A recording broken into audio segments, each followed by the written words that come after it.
Into the ballgame is Paul McKeskey, who's become kind of a cult hero in Milwaukee, Tommy. Fred Roberts hits McKeskey at the other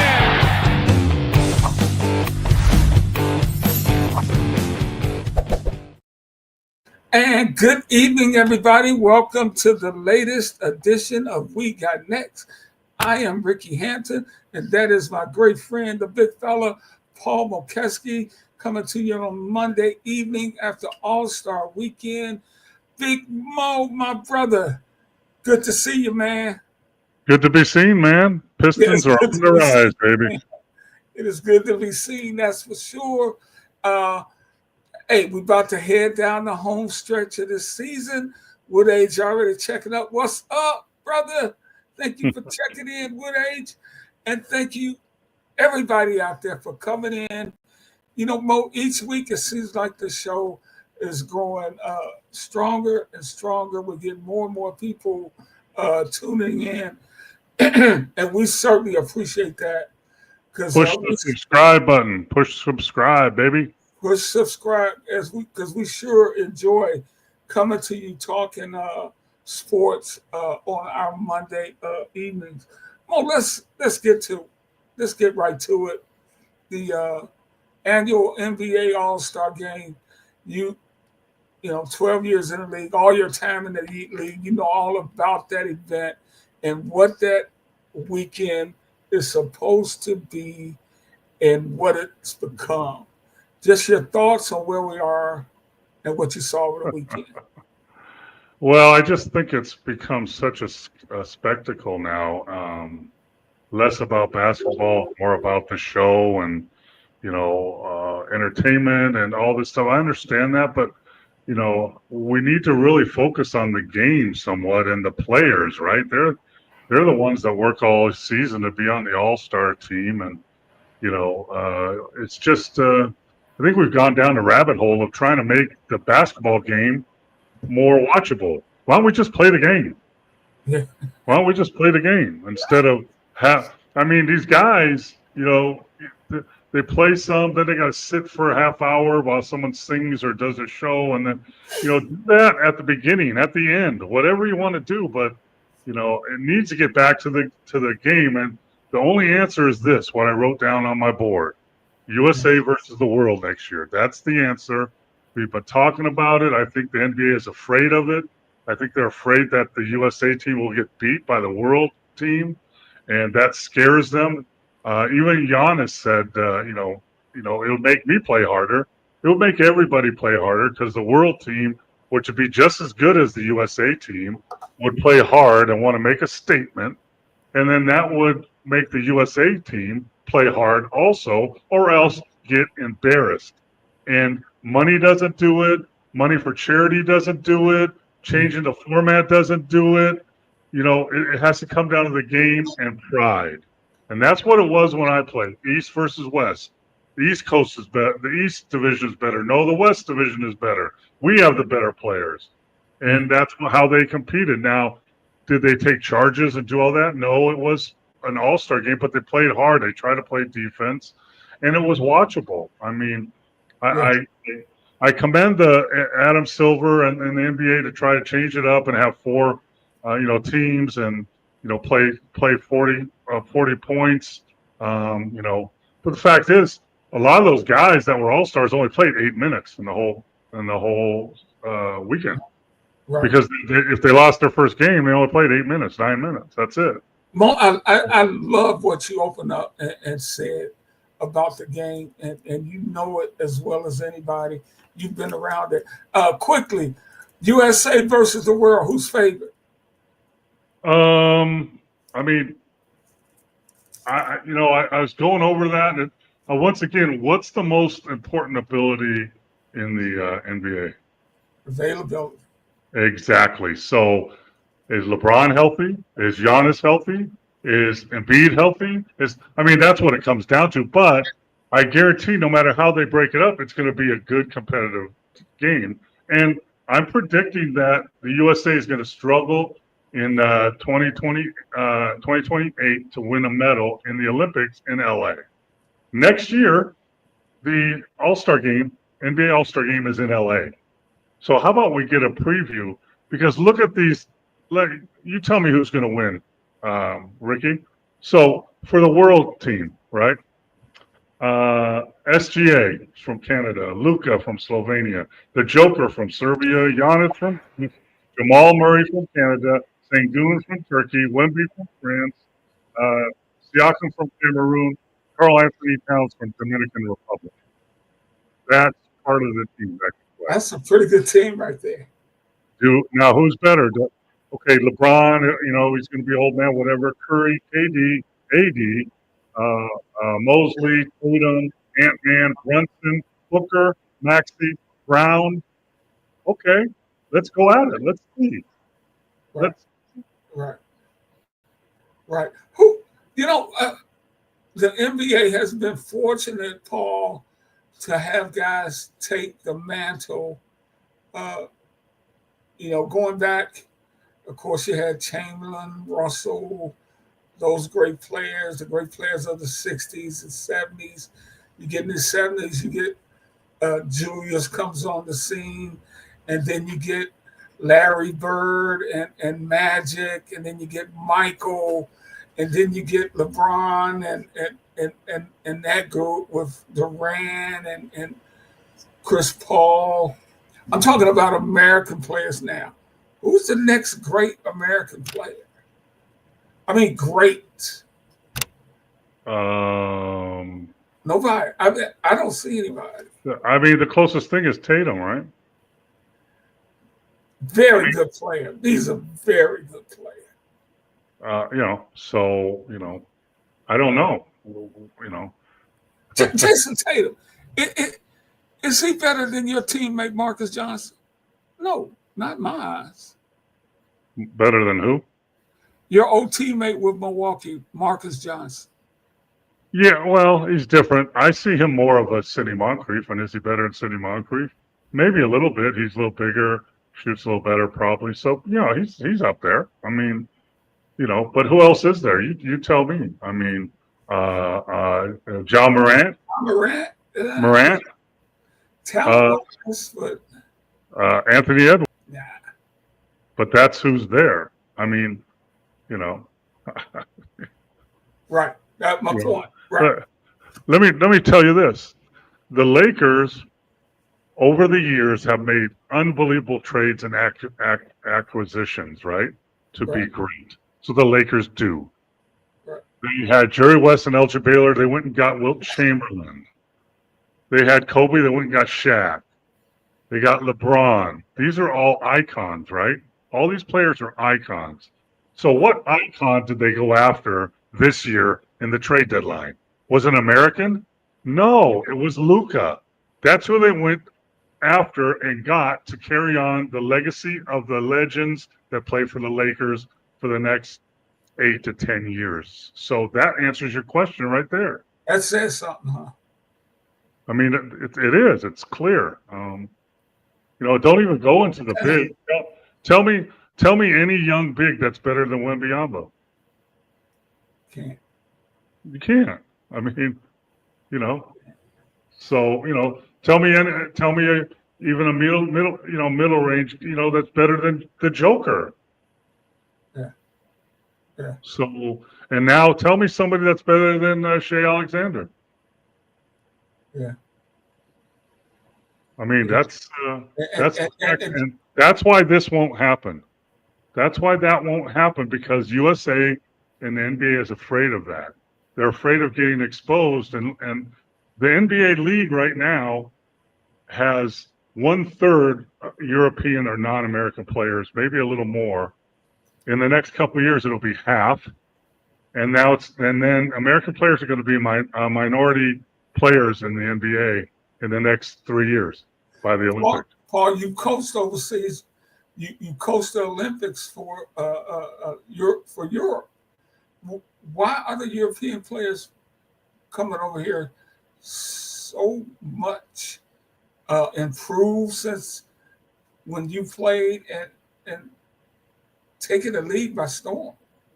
Well, they've evolved, right? I mean, when I played, Petrovic came over.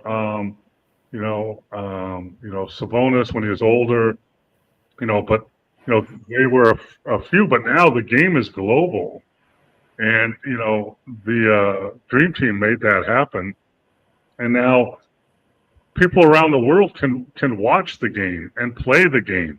I mean, when I was in the NBA, if you were in France or Spain or something, you couldn't watch an NBA game. You'd have to get a tape. You have to get a tape. When I played in '92, when I played in France, people had to send me tapes to watch the games. You can watch as many college games or NBA games as you want now, all around the world. So that's part of it, and it's a different mentality overseas. I mean, they're trying to work on their skills, get better, more practice, less games. In the United States with AAU, it's way more games than practice. We need more games. AAU teams are playing 60 games in the summer. The kids are playing 60 games in the summer and not practicing. They're working on their skill work a little bit, but they're not practicing about ball movement, spacing, how to play, get a basketball IQ. They're beating the hell out of those cones, though. Step through, cones. Yeah, cones don't have any arms, Ricky. They can't defend you. And but that's part of what we've come into.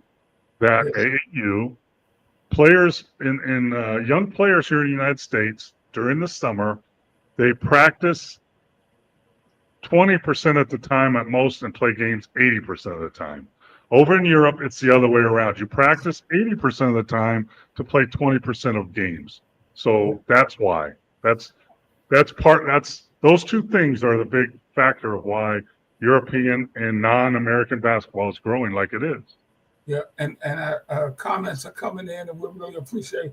Marcus said European players are super fundamental and focused, and I agree with that. These guys mean business coming over here to try to make it in this league.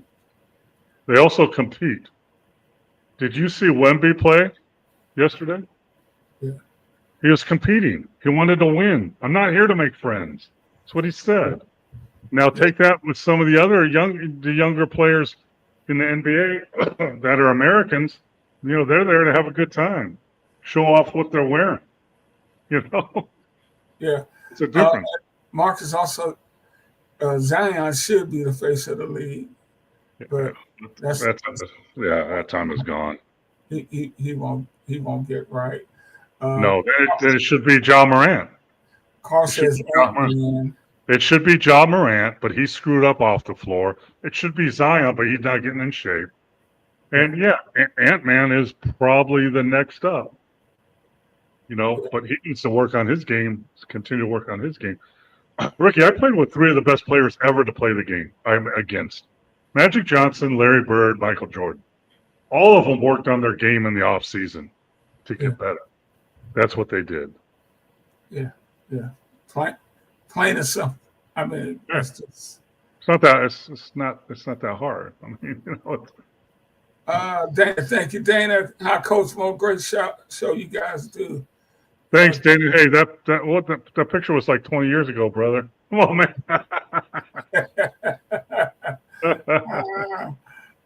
Let's see here. Well, there's NBA changed the rule to benefit the Euros, but some Euros still have some physicality in their game, which is why they sometimes call the NBA easy to play in. You don't agree with that, Mo?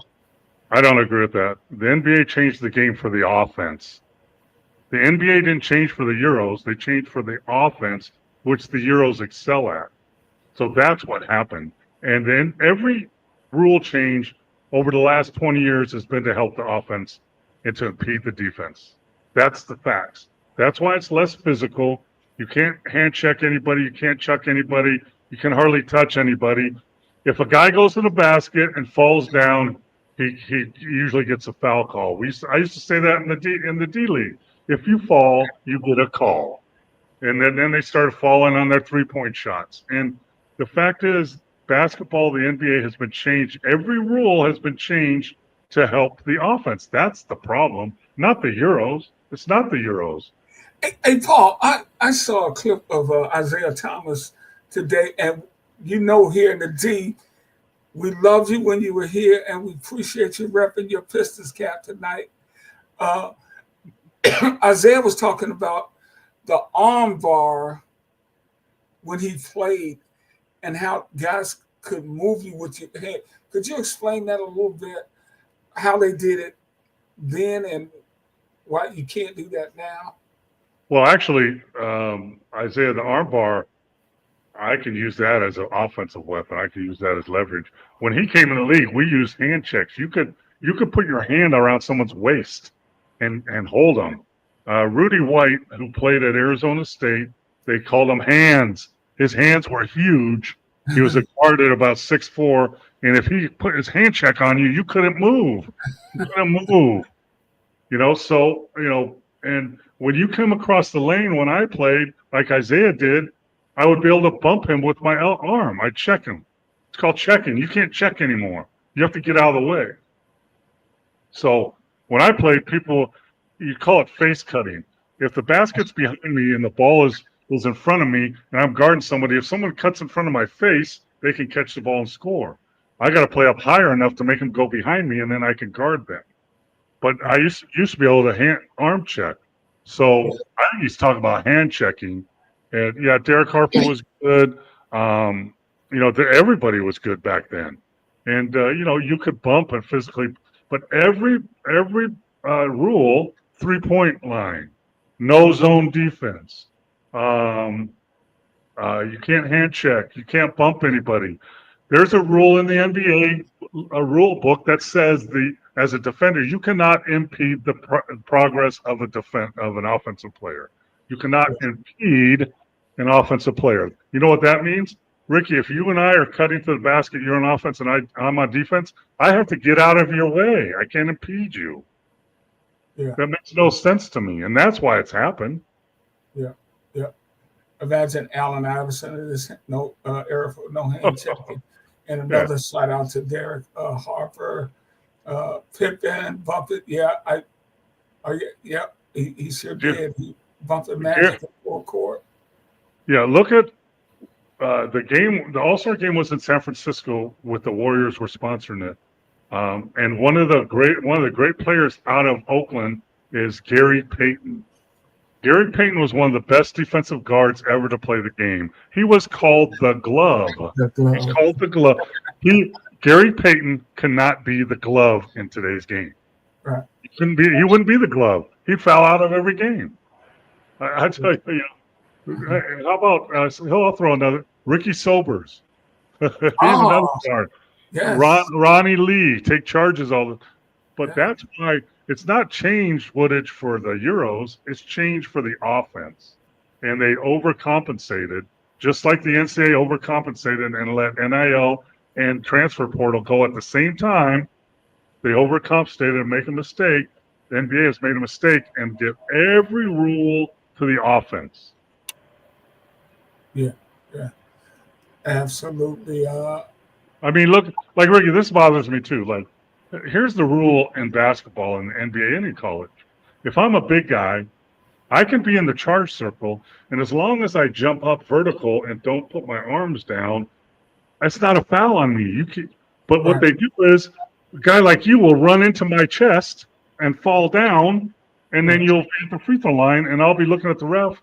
It's so accepted now that even the players don't even argue anymore, even though it's not close to a foul. Look at all the replay. That's not a foul.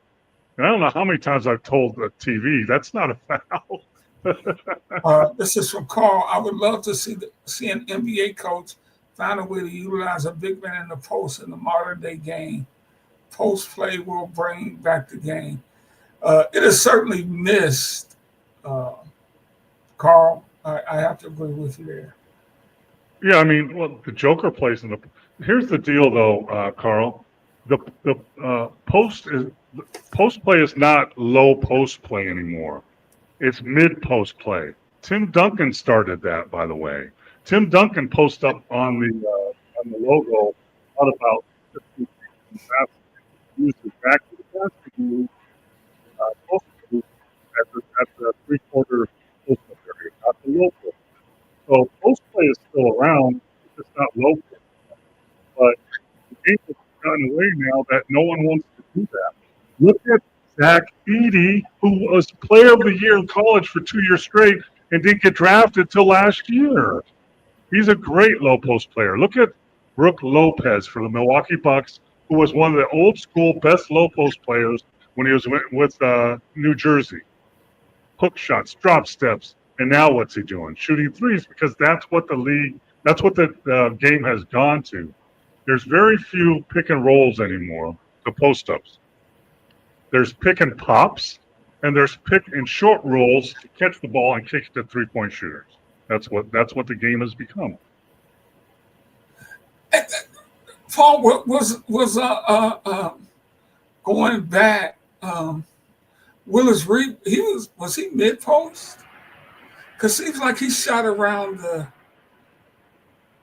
the key with that little jumper of his.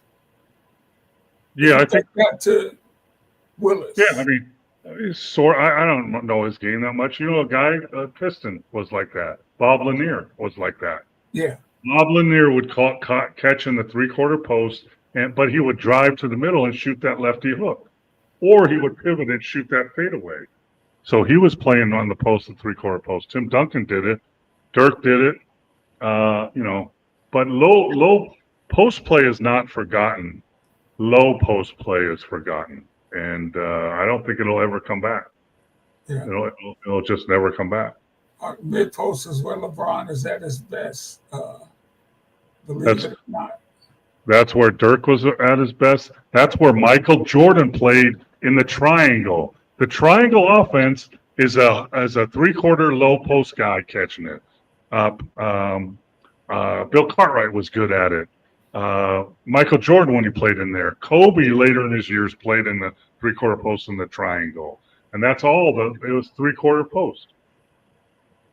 Parrish, Hakeem Bjorn, and David Robinson were 7-footers who could play between the high and low post. Yeah, I mean, bigs, we played high-low. We played high-low all the time, but they don't do that anymore. We had one big low, one big high, so you could feed high-to-high passes, and but nobody really runs that offense anymore because it's either 4 out, 1 in, or 5 out. So no one has any low post, no high post guys, and a low post is not the low post anymore. It's short corner because that creates more space for drivers and draw and kick game. Okay, Shaq loved the little half circle under the basket. He would always get calls. But Carl has a question. Well, shoot. When Shaq got you in that area, he's dunking on your head. Get out of the way. Could Shaq survive in today's game, Paul? That's a good question, Carl.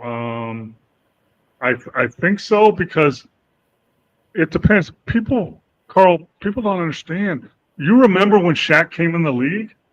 He was athletic, ran the floor, great hands, get to the basket, nice touch around the basket, couldn't shoot free throws, didn't shoot jumpers because no bigs did. But for sure, the young Shaq could fit in today's game. Absolutely. He would, he wouldn't be in the low post, he'd be in short corner. The older Shaq, when he was a little heavier, maybe not so much, Carl. I don't know if that guy could survive. But that younger Shaq, go look at footage when he was young. He was amazing. Yeah, he really was. I had a chance to cover him some. Here, let me. This is a good question, Carl. Let me explain this. How about this? So the Joker's MVP has been MVP twice or 3 times. I don't know what, right? And he's a 6'11", 7-foot, 275, 80-pound guy that plays in the low post, plays in the 3/4, plays at the top of the key. He's a really good passer. If Shaq, when he started playing, was taught that, was allowed to do that, Shaq could have been as good as the Joker is, because that's how he played. Joker never jumps, Shaq could jump.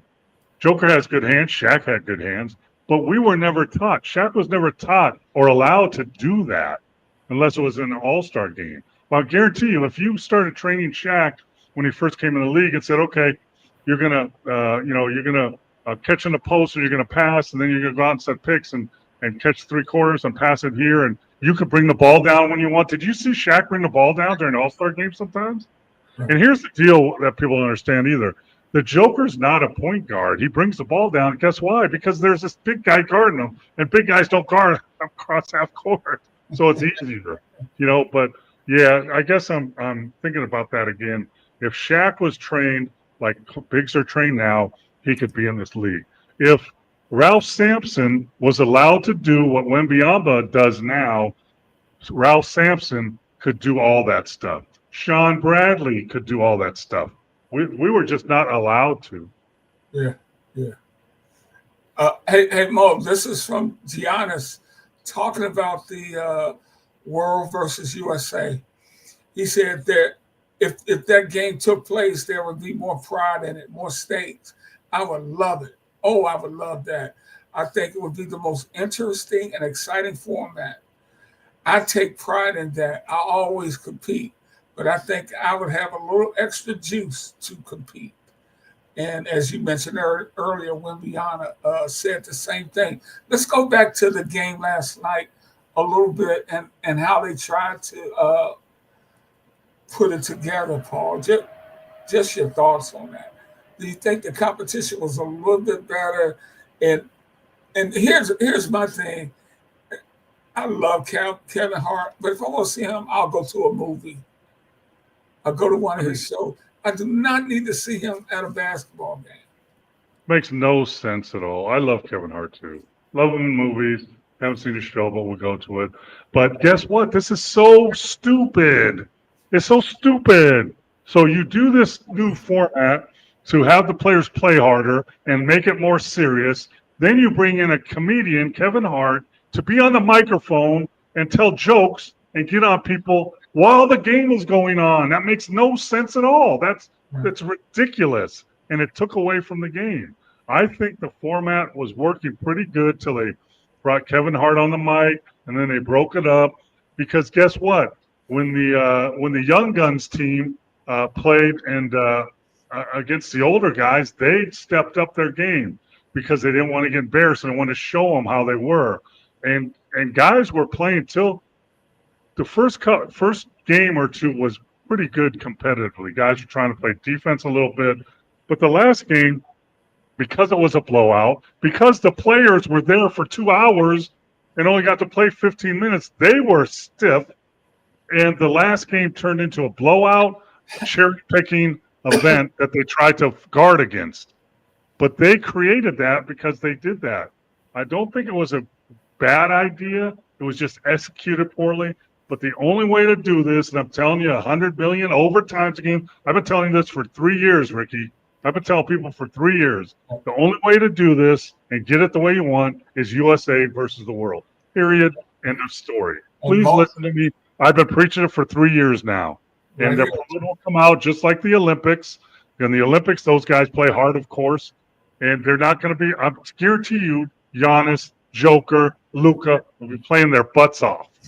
And that will make the USA team do it, or else they get embarrassed. And they don't want to do that. Mo, Frank asked, how do you feel about teams shooting 40 and 53s? Well, Frank knows, that, the NBA has changed. The three-point line has come into effect. They brought it in. So now teams and players have learned how to use it more. And, I think last time I checked, the three is more points than a two. So the analytics, the numbers say if you shoot 33% from the three-point line, it equals to 55% from the two. And most players that are centers don't shoot 50% from the two. So, and here's the other thing. In NBA, this is why players shoot corner threes. People understand that. The reason players in the NBA shoot so many corner threes, because that's one of the best shots, is because it's a foot and a half shorter than the other threes. It's a foot and a half shorter. That's why. And, I'm not opposed to it. I think, what I don't like? Bad shooters shooting threes.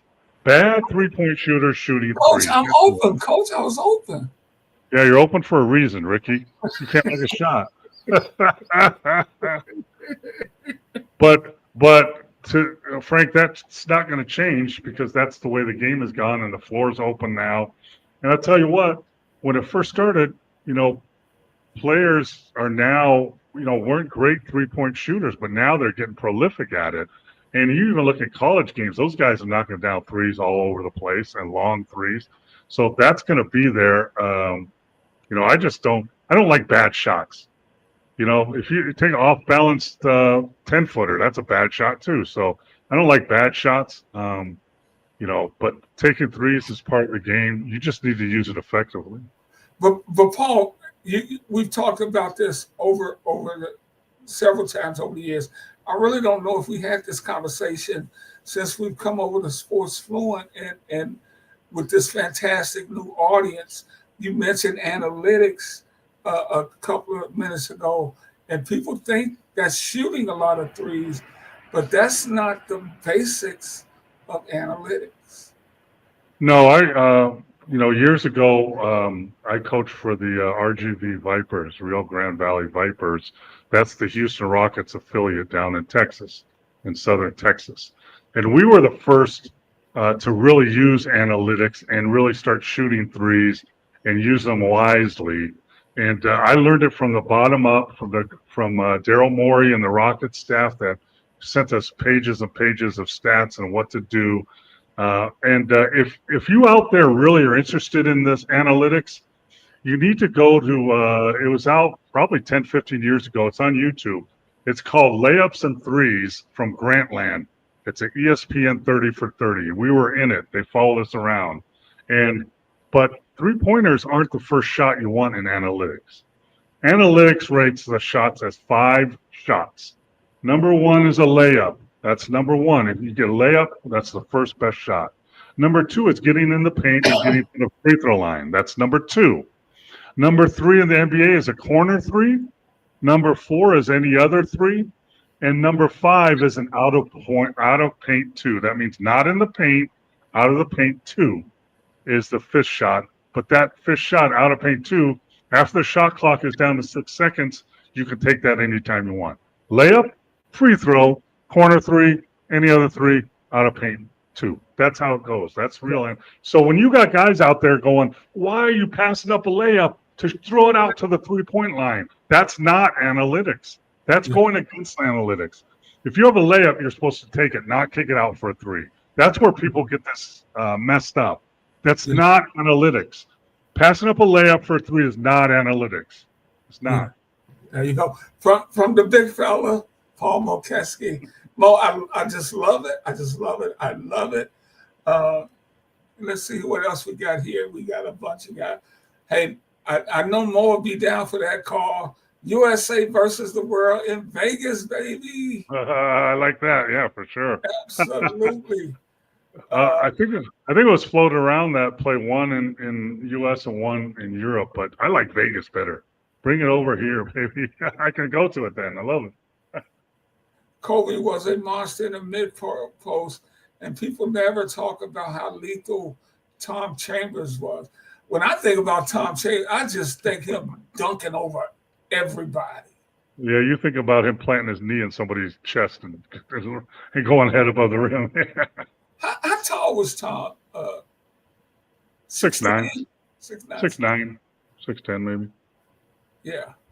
I don't remember his offensive game really as mid-post. So I know if he gets out in the open court, it's over. You better get out of the way. Watch your head. Yeah. Steve, I like to hear stories from Coach Mo about players getting fined by the coaches for silly things. They couldn't fine you guys back then, could they? You just sit your behind down on the bench. No, of course they could. What are you talking about? They could. Okay. Yeah, of course you could. What are you talking about? You don't think we could have got fined? What are you talking about? The fines were smaller. Technical fouls, getting ejected. I think when I played, getting ejected cost you. No, I mean by your head coach. Of course they could. Yes, absolutely. Okay. Yeah, if you do something detrimental to the team, they can fine you. They can fine you for being late for the practice, for video session, for the airplane, at the hotel. Of course they can. They can fine you for causing problems in practice, causing problems in the locker room, not listening, not going in the game when they tell you to go in the game. Yeah, they can fine you all that stuff. Yeah. So Mo, Jimmy Butler would have never got away with this in your era. but depends on who the coach is. I mean, you know, some coaches put up with it, some don't. Depends how good. He's good enough to get away with a lot of stuff. The better you are, the more stuff you can get away with, by the way. It's just the fact. I mean, That's a great name. Tex Winters. He's talking about when we were talking about offense. That was a triangle. The Tex. well, yeah, see, the people don't understand the triangle, too. The triangle's about movement, ball movement, player movement. There's set moves you do. You set up a triangle on the strong side, and then two guys spread out on the other side. If you're overplayed, you go back door. If they need a release, the big guy from the weak side comes up to the high post, pass that for a release.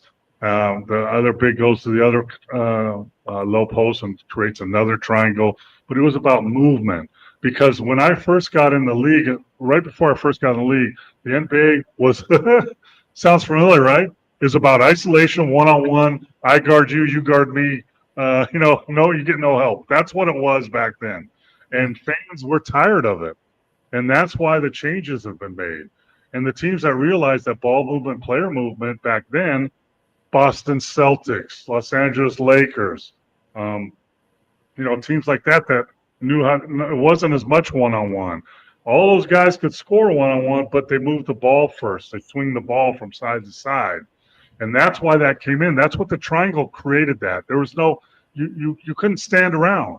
If an action happened, you had to react with another action. They were all coordinated. I still have all the cuts. There's I think 8 cuts in the triangle offense that you can do. And the man in front of you dictates what you do and the ball dictates. But it's about spacing and movement. And that's why all these rules were changed to open the floor up, to have spacing and movement, because players are Allen Iverson going one-on-one, all this stuff. And fans don't like to see that. It's bad basketball. But now we've kind of reverted, right? We have an open floor, but a lot of players over-dribble and hold the ball too long and don't move the ball, don't move themselves. Hey, Paul, going back to the three-pointer and how it's at everybody shoots them 30, 40, 50 a game. I think, do you think the run that the Warriors had with Steph and Clay shooting the ball so well impacted the rest of that league? And one thing about those teams they had, those were really outstanding defensive teams they had at Golden State. Yeah, you can't. People say defense wins championships. No, it doesn't. It's a big part of it, and that people think you can outscore people and win. No, you can't. You have to do both. You have to have a good offense and a great defense, a great offense and a good defense. And when the Warriors were winning all those championships, they were top 1 or 2 in points scored, but they were also top 5 in defensive, holding opponents low in scoring. So people don't realize that. Defense doesn't win championships. Defense and offense win championships. You got to do both. And if you focus on one too much, but I mean, when I played, Larry Bird, even Craig Hodges, guys like that would shoot 5 threes a game, maybe 6. If they were playing in today's game, they would shoot 15 threes, easy. But it just wasn't done. The game has grown and morphed into something different, and you have to adapt to that. But it's taking 40 or 50 threes a game, that doesn't hurt you, unless you got bad guys shooting them and they miss all the time. But coach, I'm open, man. That's why that's as a coach you have, and that's what a lot of college teams don't do well enough. You got to show video. You got to get on them in practice. That's not a good shot. Don't take that shot. And a lot of players don't understand basketball IQ is not very high. They think, like I would play good shot, bad shot film sessions, and I would stop the film in a game. I'd say, okay, Ricky, is that a good shot or a bad shot? And most players figure that, if it goes in, it's a good shot. No, some bad shots go in. And if you miss it, it's a bad shot. No, some good shots don't go in. So just because it goes in doesn't make it good shot. Just because it doesn't go in doesn't make it a bad shot. So if you can get your players to focus on taking good shots for them, then that's that's the key if you want to have a team. And Marcus is talking about the dunker spot at short court. Marcus has done some coaching somewhere. Yeah, Marcus in Houston, he's a really good coach. I've worked with him in camps. He worked with John Lucas. He's a good player development coach. He's been around a long time. No, he knows. And people like, maybe I get my whiteboard where I can get to it sometime. But the dunker spot, short corner, is along the baseline where that hash mark is. So what you do as a big is you get yourself there, so you're available for lobs, you're available for passes and dunks, but you're also available when the shot goes up. You have inside position, and you can go get offensive rebounds. So that does three things. Yeah. You're watching We Got Next. I'm Ricky Hampton with my great friend Paul Mokeski. Mo, this is just a wonderful show tonight. We appreciate everybody for checking in. One of those things that the coach, I'm just going over some of these comments. Yeah. Well, let me talk about something about the All-Star game. Yeah, go ahead, Mike. I realized a couple things at the All-Star weekend. Number one, I learned that Stephon Castle is one hell of a player. The rookie from San Antonio, Stephon Castle, was MVP of the Up and comers. Up and comers. He was MVP of that. He got second place in the dunk contest, and then he played really well against the NBA guys. When they got up against them on Sunday, he is one. Now I know why Wemby loves him, because he is one hell of an all-around player. That's what I learned. I also learned that mental toughness can get you a long way. Dalton Knecht was traded from the Lakers, and then the trade was rescinded, and he had to go back to the Lakers and play with them, and he really showed out playing in his newcomer, whatever it's up-and-comers game, and also against the NBA guys on Sunday. So those two guys really shown, that they are really showed themselves to do well. I was kind of let down that Lillard didn't win the three-point contest. Tyler Hero did. He shot the ball really well.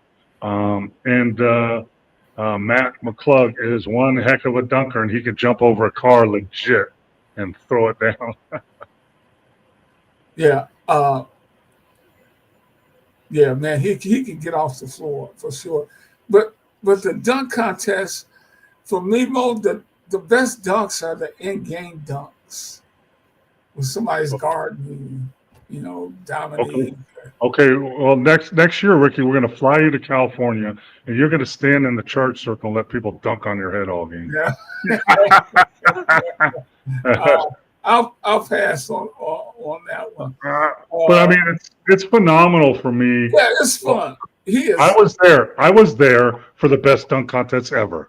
I was there. I was in Chicago Stadium when Dominique Wilkins went up against Michael Jordan in the dunk contest. I was in the building. It was electric. Who would you have voted for? Dominique. MJ won, but Dominique won. I mean, I think Dominique won that contest. But Spud Webb when he was dunking. But McClure is, there's other guys out there that are phenomenal like that. And that's exciting, especially when you can see it like in slow motion, 3D, and see what they do up there. When he dunked those two basketballs, one off the ladder and the other one with his right hand, that's entertainment. That's the kind of entertainment I want. And the three-point shooting contest is entertainment. But get rid of the stupid skills competition. That's a joke where they throw the ball in these circles and then they lay it up. They do where Chris Paul and Wembanyama tried to cheat. They didn't take the shots like they're supposed to, but get rid of that, please. I was saying, man, they better do something because the All-Star game is becoming the Pro Bowl. Nobody cares. Nobody wants to watch it anymore. There you go. And Mo, when that game's going to happen, and brother, we got to get you on somebody's show because you came up with that idea long before anybody was even talking. I talked about it years ago. Yeah, But I'm afraid it might not happen because I think the NBA and Adam Silver are afraid of losing the grip they have on the NBA with American players, which you can't fight it. It's happening right before your eyes, man. Paul, what do you think about Sand City? The Spurs have a big three: Wemby, Fox, and Cass. Yep. But it's not going to be. It's not a big enough three to. They're not big, yeah. They're not a big enough three to beat anybody. They can't beat Denver. They can't beat OKC. They can't beat Memphis. They probably can't beat Dallas. Can't beat the Lakers. But what they could do is when Chris Paul retires, which should happen soon, replace him with another young point guard, and now you have a legit big three, and see where that takes you. Yeah. Some of this goes back to Harden killed the long relationships in Houston with CP3, Dwight Howard, and Clint Capella. He's just not the same player he once was. No, and I mean, how many, Marcus? How many big threes or big twos they have in Houston? They had Harden, they had Westbrook, they had everybody, man, and nothing worked. Now they have an all-around team with all-around players. Sengun is a young, good big, and now they're doing some damage. Now you can stop trying to get big twos and big threes, man. Put together a good team, please. Hey, from my guy Skip Eddy, great show, gentlemen. Man up and play a basketball game. 100,000 to the winning players, 0 to the second best. If you're not first, you're last. Well, I don't think so. Skip, are you talking about the All-Star game? Yeah. That's what you're talking about? Yeah. $100,000. They don't care about that. They make $50 million. $100,000 is like you and me, $10. Money isn't the answer. And I know somebody, I can't remember who on ESPN said, we need to up the money. Give me a number then. Tell me what the number is that you could get $50 and $60 million a year players to get interested in. What's the number? $1 million per player? 2 million? 10 million? That there's no number that's viable to make it worth their while. San Antonio could get hot and make the play in. They can. They're only 2 games out of the 9th spot. So yeah. Sacramento is currently in the 9th spot, and San Antonio is in the 12th spot, 2 games in the loss column. So yeah. Golden State's only 28-27. They're in the 10th spot. Mo, as we pass All-Star. It's over. It's all over, according to Draymond this weekend. Golden State Warriors are winning the championship. He said it. So it has to be so. Hey, Draymond, here's a clue, buddy. You can't win an NBA championship without a big player. You can't win at 6, 8, and under. Sorry, man. Showtime's over. Forget it. Right. And they are currently 28-27. They got a long way to go to get to the. One of the things that helps the West is the Dallas Mavericks. I think AD might be out for the season, and a couple of other players are hurt, or else they'd be. But if AD's out for the season, that's unfortunate. But that helps all these other teams move up a little bit. But Oklahoma City's legit. Memphis is legit. I think the Lakers have got better. The Clippers are coming on strong now, right? So the West it belongs to those 5 teams probably. Mo, who's struggling lately is Houston. 3-7 in their last 10 games. They're in the 4th spot, only a half game up on the Lakers. Yeah, and the Houston has had a great start to the season. They have a good nucleus and a good beginning of a team, but they're not there yet. So, how long has OKC been, fighting to get this spot? 3-4 years now? Yeah. And they're there now, Yeah, that's true. The West, once again, is just going to be a sprint, man. Phoenix is all the way down to 11 now. They're 3-7 in their last 10 games. And Here's a problem with Phoenix, Ricky. They have talent. I think they're a top 3 team in salary in the league, and they're bottom of the West. That's a problem. You're not spending money wisely. You're getting the wrong people. Beal has never fit in. He has a no trade clause, by the way, so they're in trouble. Bull, come on. What are you, Shaq? Are you Shaq? For Frank, thoughts on Wemby? Bobo has played well lately. Can you win with your bigs out of the paint on defense? Well, first of all, Shaquille O'Neal thinks Bobo's all that. I don't. Bobo's been around the league for 3 or 4 years and haven't really stepped up. 5. Yeah, Wemby's, it's light years ahead of him, and it's not even close. But, but you have to be to defend in the league. If you don't have a shot blocker, rim protector, or they're drawn out of the lane, you got to stay in front of your guys. You got to guard your yard, stay in front of your guy, and then work on weak side help and V-backs and all that stuff, which gets you in rotations. And in this day and age, the way people shoot and draw and kick, you're in trouble. So I think you need to have a rim protector. That's why the Warriors don't really have a chance. That's why Hartenstein and Holmgren in OKC gives them a legit chance. The Joker's in there, but it's only natural in today's game the way big guys can shoot that they get drawn away from the basket. But you got to be smart enough. Wemby gets drawn away from the basket, but he's long enough, quick enough to block a zillion shots. He blocked 10 shots in one game. So, you can do it. It's more difficult, but you got to work on it. Hey, Paul Mokeski, speak the truth, Paul Mokeski. Big Most brings it every week, and we're here every Monday, and you can subscribe to the show. Tell your friends. Our audience seems to be growing each week. Subscribe at Sports Fluent on YouTube so you can get alerted each time we are on the air. We really appreciate it. And tell a friend about We Got Next with my great friend Paul Mokeski leading the way. I'm just trying to hang on with this brother. Mo, Paul said, don't forget about my cat. Carl, we didn't forget about him. We're going to the East now. And they are in complete control. They're at 44-10, 8-2 in their last 10.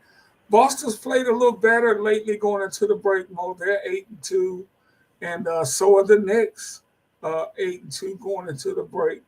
Your thoughts on the East? Well, I think the Wild Wild West is wide open again like it was last year. There's probably 6 or 7 teams that maybe could get in there. But in the East, it's more specific. Cavs, Boston, Bucks maybe, since they got Kuzma. I like that move, by the way. And the Knicks, who kind of figured out who they are. Pacers have picked it up lately. They moved up. And the Detroit Pistons, basketball, are now Detroit basketball. They're in the 6th spot, Ricky. They're in the playoffs right now if they keep it up. So, but I think Cavs, deep, talented, have bigs. Boston the same. Bucks the same. Knicks, tough defense. And then, Pacers, Orlando, Detroit Pistons maybe. But, I think it's going to come down to Cavs and Boston and Bucks maybe again to see, where they land. Hey, Mo, if I had to come out to Vegas and put money down on the Pistons being 9 games in front of the Philadelphia 76ers on February 17th, how much money could I have won? Well, if you put $100 down, you'd probably win about $10,000. I bet. Golly. I bet if you in the beginning of the year, if you waited till the first month of the season, the way the Pistons were playing, right? and you put $100 down on the Pistons to make the playoffs, you could probably make $2,000, $3,000. Yeah, because they got off to It's not over yet, though, Ricky. It's not over yet. I know, but they only won 14 games last year, and they've already won 29. And props to J.B. Bickerstaff. I doubt if he wins Coach of the Year, Marcus, but he has really done an outstanding job. Yeah, I've known JB for a long time. He used to be a scout on the road when I was on the road with the Dallas Mavericks, and just a great guy, great basketball mind. And you know what? He's kind of changed the philosophy there and started to hold players accountable. Started to, probably film sessions, and it's a tough job. But I always thought you might as well be all out and hold players accountable and be the guy you want to be, and instead of trying to kowtow down to these guys. And if you lose, it's going to be your fault, and if you win, it's going to be your fault. So do it your way, and he is. Yeah, absolutely. And Frank hit it on the head.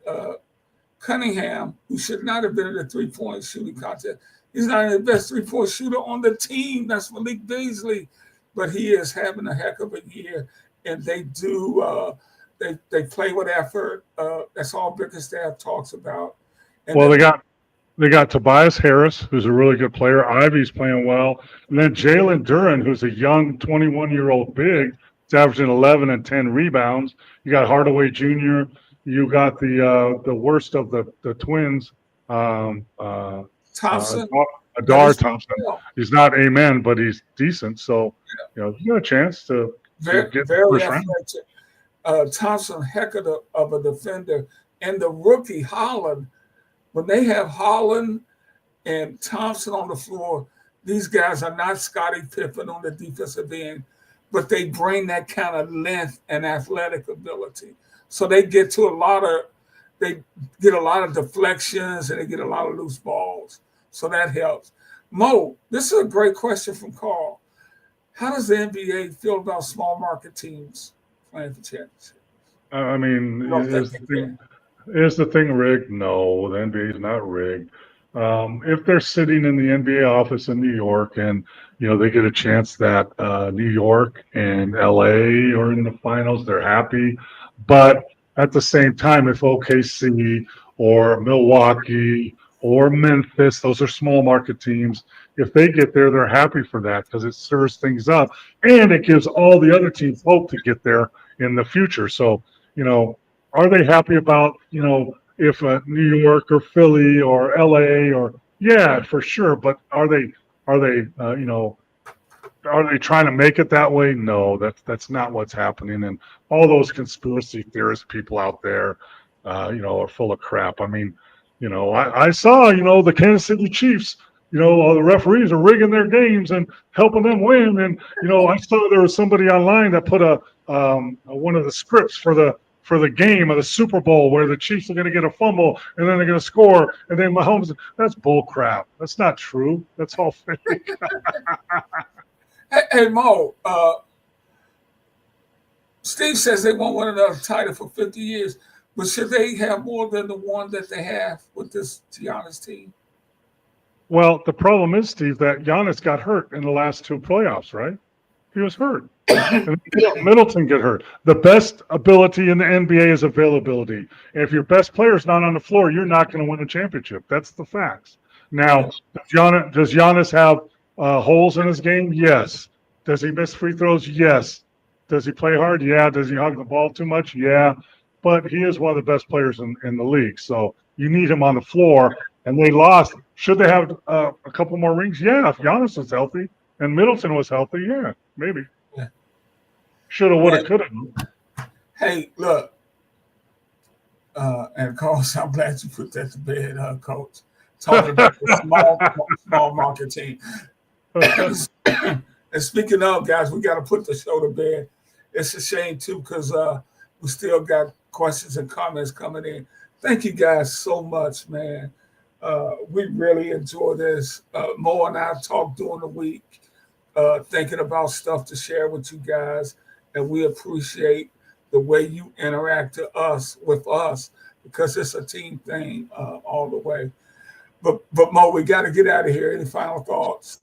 Spread the word, push subscribe, and we love talking basketball. Ricky's a basketball lifer. I'm a basketball lifer. Played 12 years in the NBA, coached for 23. I love the game. You guys love the game. Love your comments and questions. Come back next Monday and spread the word, please. Absolutely. For the big fella, Paul Mokeski, I'm Ricky Hampton. Have a great evening, everybody.